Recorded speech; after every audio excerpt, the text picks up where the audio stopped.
tulang aku begini dan mengakibatkan darah begitu banyak keluar.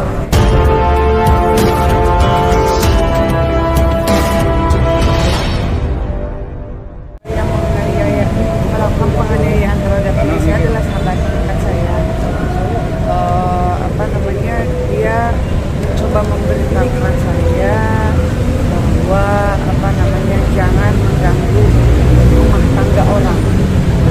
Cuman permasalahannya yang saya tidak bermaksud untuk mengganggu rumah tangga orang, justru saya punya sahabat namanya Firza, namanya Fitri, juga Putri, dan Fitri ini sudah saya kasih tahu, Dek jangan bercerai, bilang, karena gimana pun juga saya korbannya. Namanya perempuan, kalau bercerai itu yang rugi perempuan. Laki-laki anak bisa cari perempuan lain, tapi kalau perempuan dia cuma ngasuh anaknya doang, sementara laki-laki ya hura-hura aja. Aku coba kasih tahu, enggak Bun, katanya aku udah nggak mau lagi bersatu lagi sama orang psikopat gitu. Terus saya katanya Firza gimana, coba kejar Fitri, gimana pun juga dia istri kamu, apalagi udah ada anak. Aku cuma melerai mereka, sahabat aku itu. Terus dia bilang, enggak Bun, katanya aku nikah siri, dia bilang gitu. Dan aku sudah talak dia, aku sudah pisah, dan aku nggak terima dia pokoknya ya menjadikan istrinya lah, yang kita bongkar aibnya gitu. Dia menjadikan istrinya. Terus dia bilang kalau misalkan gini ya Bun, rasanya kalau misalkan kita punya masalah tapi tidak ada teman curhat, tidak ada teman sharing apa. Saya ini kan pernah di posisi di titik nol.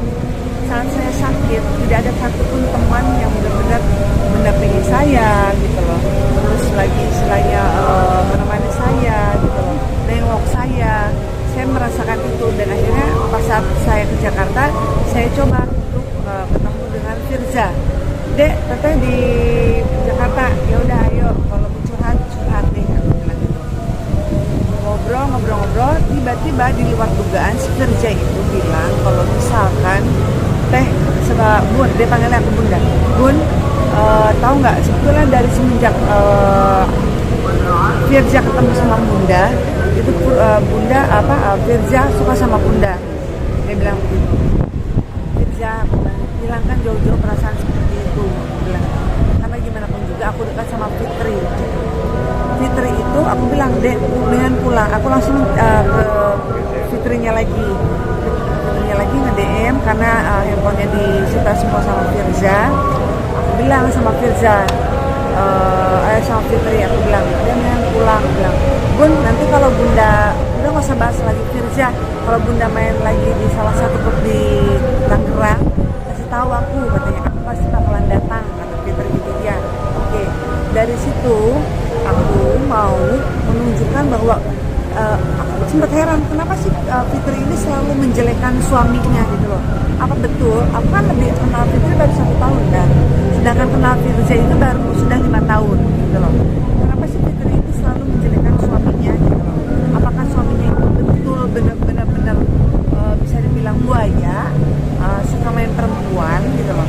Aku coba ngecek, terus aku bilang emang yakin udah benar-benar mau bisa? Ya aku udah talak dan semua barang-barang sudah diambil semua. Nah, aku nih sama semua mungkin teman-teman yang punya kontak aku bisa bisa tahu ya kalau aku tuh selalu bilang saya terhadap siapapun itu. Mungkin dari teman-teman yang punya kontak aku selalu aku bilang sayang dengan semua tanpa terkecuali. Nah, Firza itu mungkin entah itu mungkin kegeeran atau mungkin apa, saya juga nggak paham gitu loh. Dia nggak sadar bahwa saya mengatakan sayang itu bukan hanya sekedar pada Firza tapi terhadap semua orang. Fitri mungkin balik lagi terus baca chat-chatan aku terhadap Firza gitu loh, terhadap dia. Terus tiba-tiba ada WA, Bun terima kasih sudah jadi pengkhianat, semoga Bunda mendapatkan karma dari Bunda lakukan. Nah akhirnya si Fitri itu tahu si Putri yang nanyai aku itu dekat lagi sama aku. Dia bilang gini, tolong dong kasih tahu si Bunda kalau misalkan jangan rebut suami orang, kan masih banyak suami orang yang bisa direbut. Kenapa mesti teman sendiri? Aku bilang, aduh kalau aku merebut suami orang dari dulu aja, nanti aku seperti itu. Aku bilang gitu kan, bukan aku kayak gitu. Lagi juga ngapain sih Riza? Aku bilang gitu kan. Nah habis itu akhirnya si Putri itu malah jadi marah-marah, mau capturein semua. Aku bilang kalau memang aku nggak, aku takut kan, aku hapus aja ya kan. Nah aku capture aja, sekarang bawa aja Firza-nya ke dalam ke depan ke depan mataku, Twitternya juga ke depan mataku, kita selesaikan sama-sama, kan ketahuan tuh mana yang bohong, mana yang enggak, kan gestur ketahuan lebih jelas kan. Di situ akhirnya kita berebut handphone, akhirnya aku coba cengkeram ini kan tangan kirinya dia untuk ambil handphone aku yang ada di tangan sebelahnya gitu loh. Kamera bun. Dari situ akhirnya aku malah ketok ke tembok. Nah di sini semua biru.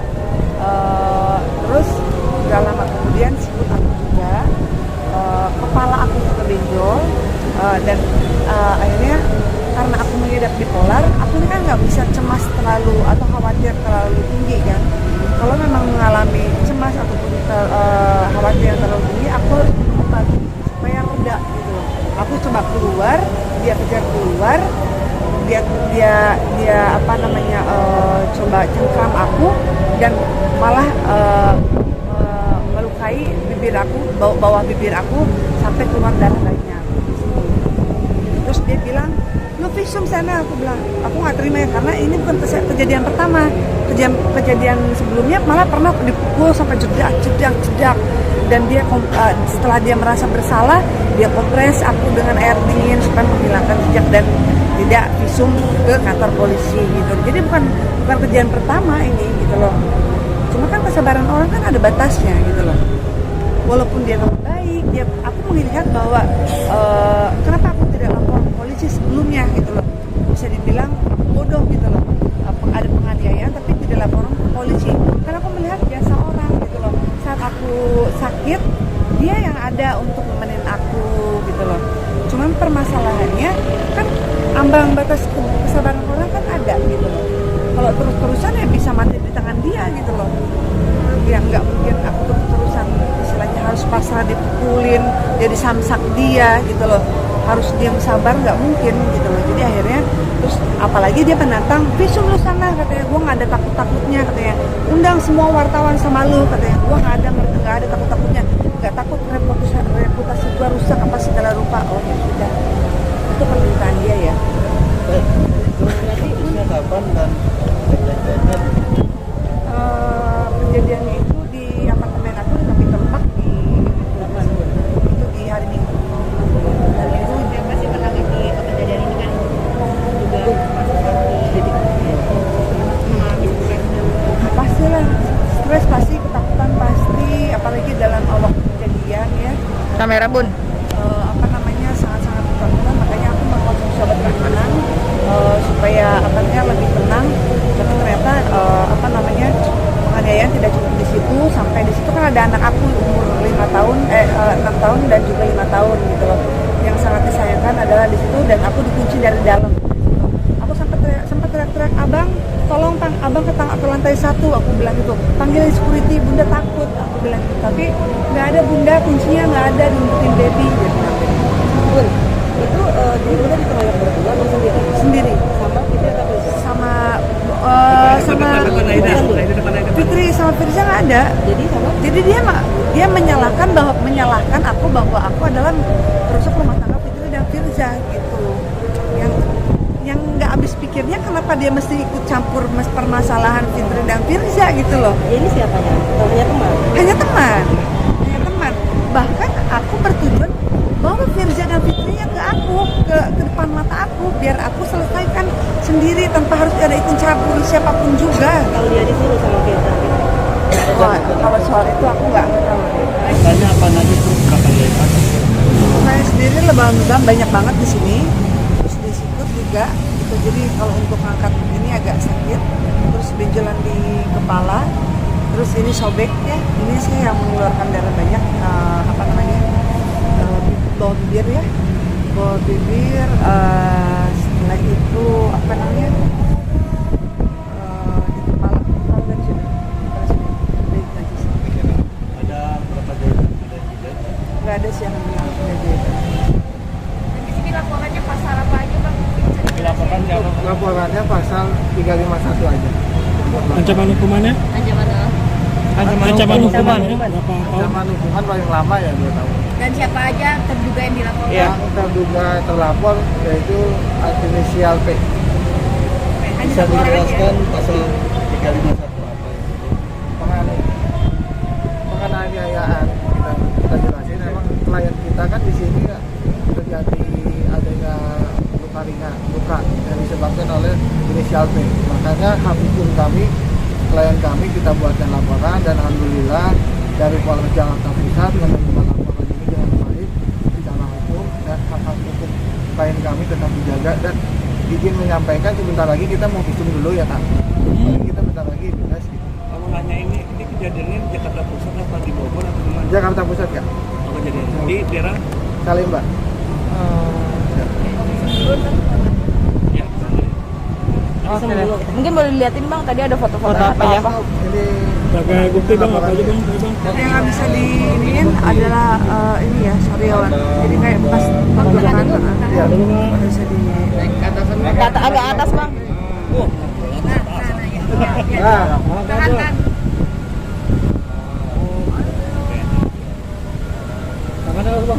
Tangannya bang.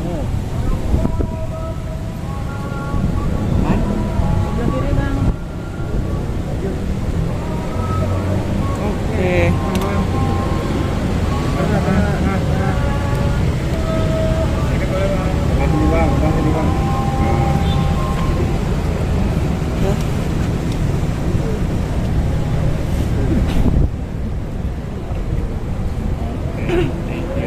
Tadi ada foto-foto luka lebam atau apa sih bang? Apa aja nanti tinggal kalau untuk ini kita tadi hanya membawa bukti foto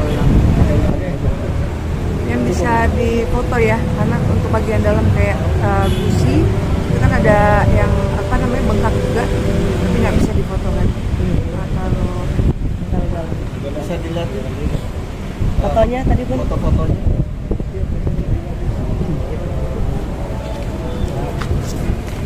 Lagi kalau untuk fotonya kita masih ini. Ini apa kak? ini Baju bekas. sebetulnya ada dua sih, baju dia yang lebih banyak kena baju darah karena dia kepanik dan dia lap pakai baju dia. Oh dia sempat. Baju dia. Ini baju yang Ini baju saya. Ini banyak darahnya dan ada baju coklat itu lebih banyak darahnya. lancar ada foto.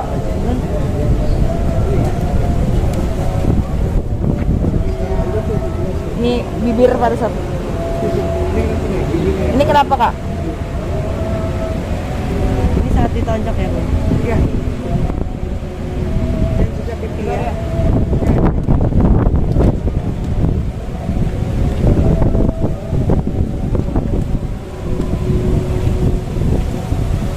Tangan sebelah kiri bawah. Lengan ya. Itu berapa? Akibat apa kak ini kak? Sebelah kiri bawah. Iya. Di cengkeram pencet. Oh.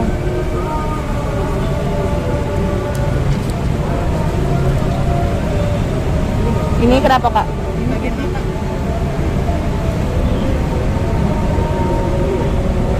Ini dugaannya karena dipukul atau diapain? Dipukul, ditonjok. Pakai alat kan nggak? Enggak pakai tangan. Aja udah. Next, ini maksudnya lebih memilih teman nggak sih nanti atau Itu dia. Aku kan sudah trauma memilih pasangan ya.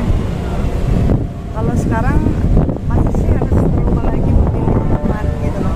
Padahal buat aku Putri itu adalah teman terbaik buat aku tadinya. Gitu. Tapi ternyata ya itulah manusia ya, bisa berubah kapan saja. Kak Ida, sampai sekarang sudah ada komunikasi lagi dengan Putri kalau sudah melaporkan beliau? Sudah, komunikasinya adalah dia menyuruh aku untuk mengundang semua wartawan. Dia bilang, lu panggil aja wartawan di sana, gua nggak takut katanya, reputasi gua rusak, dan lu lakuin visum katanya, gua juga akan melakukan visum, dia bilang. Profesi temennya Iya. sebagai apa? Pengacara, manusia yang tahu hukum tapi tidak bisa menerapkan hukum di dalam dirinya. Yang saya Aida, apakah penganiayaan ini menjadi Kak Aida lebih berat tapi penyakit mental Aida maksudnya? Itu jadi saat setelah kejadian di kamar mandi kita berebut handphone sampai dia istilahnya berbuat kasar sama aku sempat keluar, aku minum obat aku, itulah yang digunakan oleh dia, senjata dia. Kamu tuh nggak sadar katanya gitu kan, kamu sudah minum obat juga. Kalau aku tidak minum obat, apakah dia bisa menenangkan aku? Nggak bisa kan, gitu loh. Nggak bisa menenangkan obat. Aku sudah minum obat pun dia masih tetap mencengkeram aku begini dan mengakibatkan darah begitu banyak keluar.